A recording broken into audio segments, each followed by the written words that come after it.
Coucou les amis, nous sommes de retour et nous allons continuer avec le chapitre 5.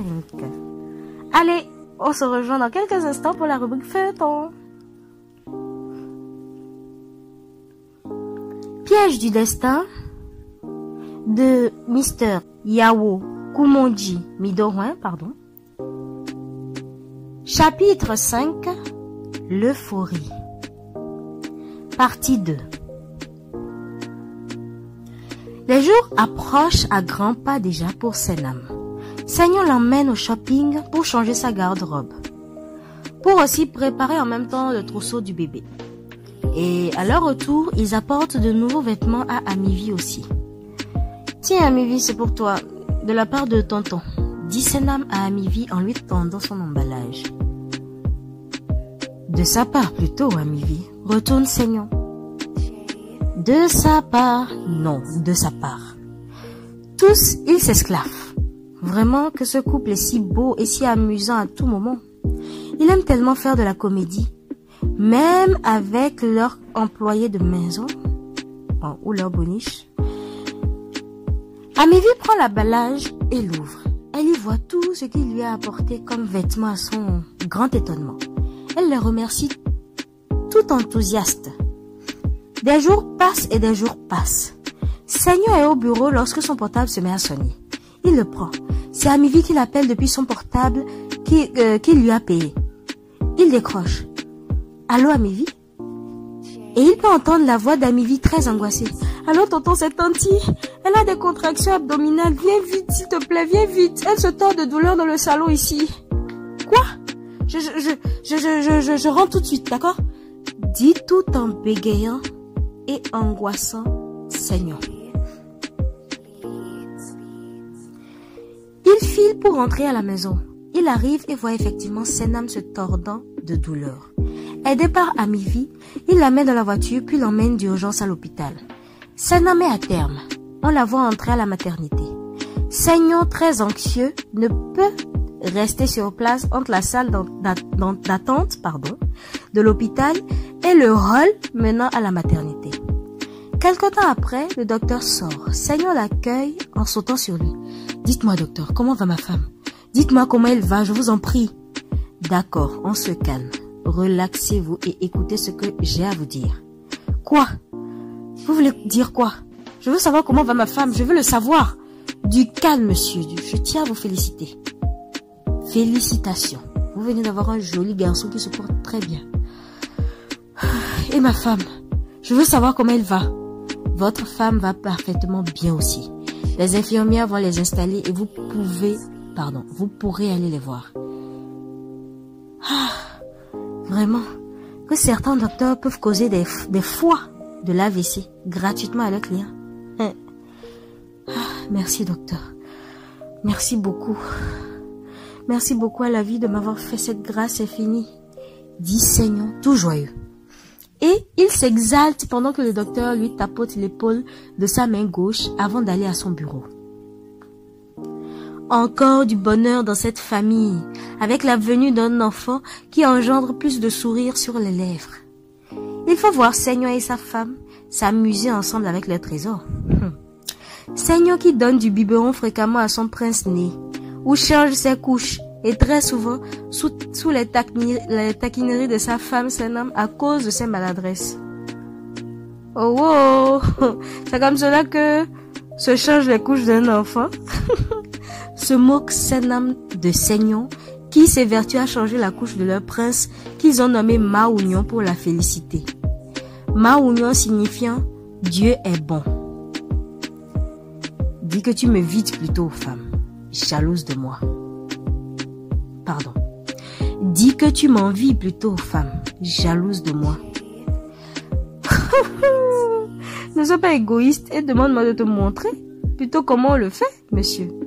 Je ne vais rien prendre comme retour. Les hommes toujours aussi fiers. Et c'est un bonheur immense reflétant un couple idéal. Un foyer de rêve qui donne des envies inouïes. Et où maman Senyo vient même passer du bon temps avec eux à la naissance de son petit-fils pour prendre soin de lui et de sa belle-fille Senam. Les deux femmes sont trop complices, une belle-mère idéale pour une belle-fille idéale. Une matinée au bureau, Senam reçoit un appel et exulte. Il passe un autre coup de fil. Un instant après, son ami vient le joindre. Dès qu'il entre sans même lui laisser du temps, Senam lui envoie toute son euphorie. « Mon frère, nous venons de décrocher encore l'un des plus grands contrats du pays. »« De quoi parles-tu » questionne celui-ci avant de s'asseoir. « Notre société vient d'être agréée compétitive sur le marché public. Et nous venons de gagner encore un contrat qui va nous permettre d'étaler plus nos structures. C'est le coup de l'année, l'opportunité jamais attendue pour nous. » D'où vient cette information? Et depuis quand? Je viens de recevoir un appel du cabinet du ministère du marché public. Dans 3 jours, je vais à la rencontre du ministre, même en personne. Tu t'imagines, mon frère? Mais ceci est à célébrer comme nouvelle. Ah oui, ça mérite un coup. Nous en avons bien droit. Allons-y. Et ils sortent tous deux du bureau. À la maison, Senam raconte la bonne nouvelle à sa femme.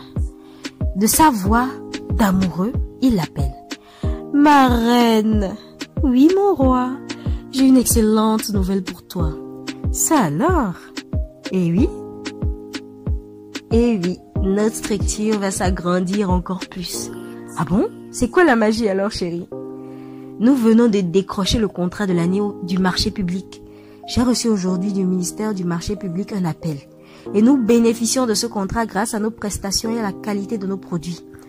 Waouh, mon amour, je ne sais quoi dire que de remercier le ciel pour toute cette bénédiction dans notre vie.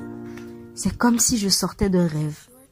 Vendredi, j'ai un rendez-vous avec le ministre en personne pour les clauses du contrat. Oh, toutes mes félicitations, mon amour. Tu es un homme et tes efforts seront toujours payants. Ah, je puise cette force en toi par ton amour et en la femme que tu mets. Tu es une bénédiction dans ma vie, Senam. Pourquoi la vie ne va pas me sourire? J'ai une femme comme toi à mes côtés qui me pousse. Elle me fait confiance, m'élève. Mieux, elle me procure du bonheur. Toujours avec du sourire. Oh, tu m'enthousiasmes chaque matin. Chaque matin pour bien vaquer à mon quotidien. Tu me soulages par la beauté de ton cœur. Tu es ma magie. La magie qui confirme la bénédiction de mes parents. Oh, ça ne peut être autrement, mon amour. Toi et moi sommes un et toi dans ma vie est un rêve que je n'arrive pas à toujours croire. Merci, ma reine, je t'aime. Et moi plus, mon maître. Où est Mimi? Qu'elle nous apporte quelque chose. Elle sera à la cuisine. Laisse-moi m'occuper de ça. Elle fait autre chose déjà et il n'est pas question de la déranger. Je m'en occupe.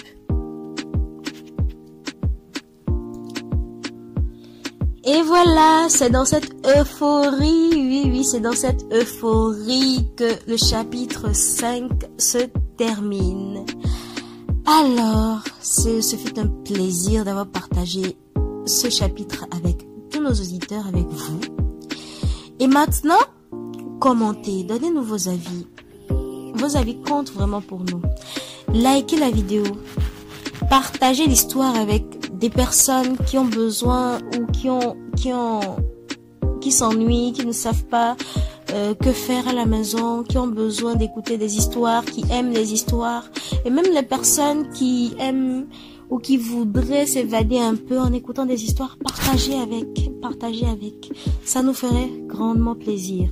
Et laissez vos likes, laissez vos avis, laissez vos commentaires. Ça aussi, ça nous ferait grand plaisir. Allez, c'était Sachaka avec l'équipe Live Your Empire pour le plaisir de votre écoute. À demain pour un nouveau chapitre.